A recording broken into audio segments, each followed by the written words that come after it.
নমস্কার বন্ধুরা। আজকে আমি বানিয়েছিলাম বিকালবেলা, এটা বানিয়েছিলাম। তো কিছুটা ব্রেড বেঁচে গেছিলো, তো তারই একটু মিক্সিতে গুঁড়ো করে নিয়েছি, ব্রেড ক্রামসের মতো গুঁড়ো করে নিয়ে তারপর আমি ওর মধ্যে 3টে ডিম দিয়েছি। প্রথমে 2টো ডিম দিয়েছিলাম, তারপর পরে একটা অ্যাড করেছি। কিছুটা একটা পেঁয়াজ কুচি, 4টে কাঁচা লঙ্কা আর একটু ধনেপাতা কুচি, আর দিয়েছি বিট লবণ আর গোলমরিচের গুঁড়োটা পরে আমি দিয়েছিলাম। দিয়ে ভালো করে একটু মিক্স করে নিয়েছি। আর দিয়েছি সাদা তেল অল্প, আর একটু একদম হাফ 1 কাপের মতনই একটু ময়দা দিয়েছি। দিয়ে ভালো করে মিক্স করে নিয়েছি। এটা নিয়ে তারপর আমি প্যানেতে কিছুটা সাদা তেল দিয়ে একে একে একটু প্যানকেকের মতনই বানিয়েছিলাম।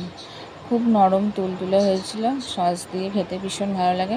এটা সকালবেলা ব্রেকফাস্টেও দিতে পারো বা বাচ্চাদের টিফিনে দেওয়া যেতে পারে, ওদের ভীষণ ভালো লাগবে এটা খেতে।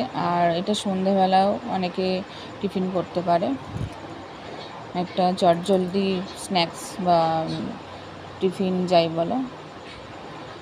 তো তোমরা যদি ভিডিওটা দেখো তো এটা ট্রাই করে দেখতে পারো, ভীষণ ভালো বাচ্চাদের জন্য টিফিন হিসাবে, আর ওরা এটা পছন্দও করবে খেতে। টাটা।